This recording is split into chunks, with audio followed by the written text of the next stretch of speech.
I was dressed all in pink when I was a little girl. Felt soft and yet so delicate, with ribbons in my curls. But now when I wear pink, I feel so differently. Ribbons are now pinned on my shirt since the day I was knocked to my knees. And pink is not the color that is mute and marred.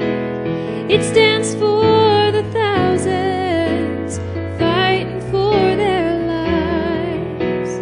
Pink is not so soft, it's really strong and bold, worn proudly by the bravest ones, whether young. Hi, I'm Abigail from Illinois Media School, and I'm here with Zakiyyah, a breast cancer overcomer, and today we're going to talk about her experience with breast cancer. So, Zakiyyah, when were you diagnosed? I was diagnosed last year, July 13th of 2017, and I was 37 years of age. Okay. And what stage, or if you know what stage, were you diagnosed? So actually, initially I wasn't given the stage. I was going through the process. My cousin was with me, and she's a nurse, and she told me, like, in the medical profession, they stopped giving stages initially because they don't want the patients to be discouraged throughout their treatment. But when I did find out after they did my mastectomy, I actually found out that I was stage 3. Okay.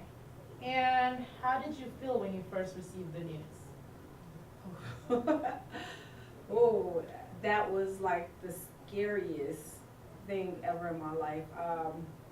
Yeah, I kind of felt devastated because you don't know whether or not you're gonna live or die, and yeah, I just had to get the mindset that I was gonna live. Yeah. Okay, and tell me a little bit about the treatment process.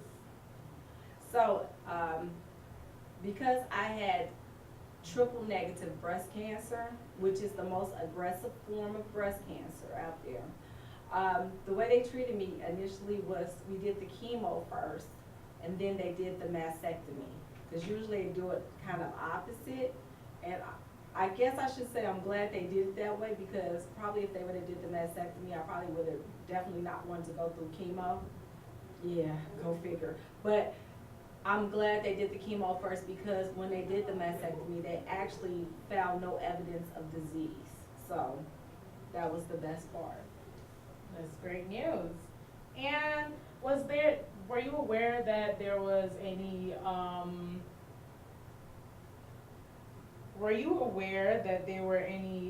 history of breast cancer in your family?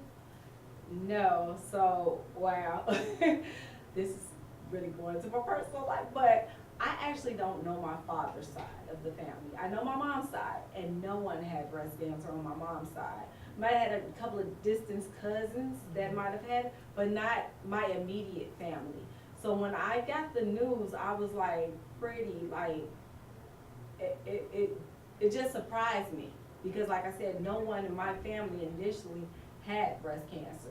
So I'm assuming, because also I had the genetic test, and I was actually, they found the gene that said it's the BRCA gene, and I think I had the BRCA gene A, was it B? I'm sorry, I can't remember, but either way, I had the gene that says that I could have it, which means that with my children, my children's children, they have to get tested early as well for breast cancer.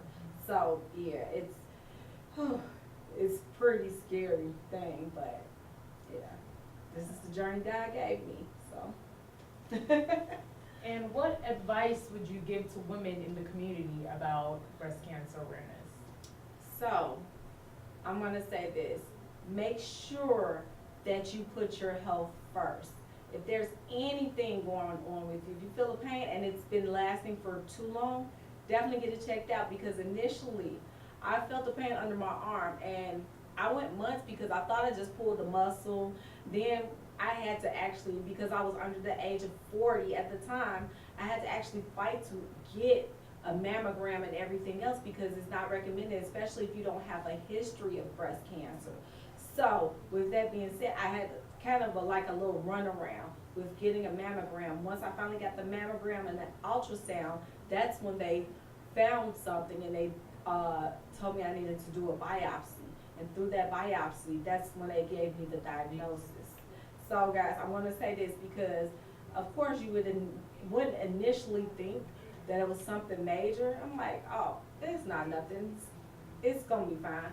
But through due diligence, I did find out what it was, and I can say this. A lot of people will say, well, you didn't have to accept that diagnosis or this and that.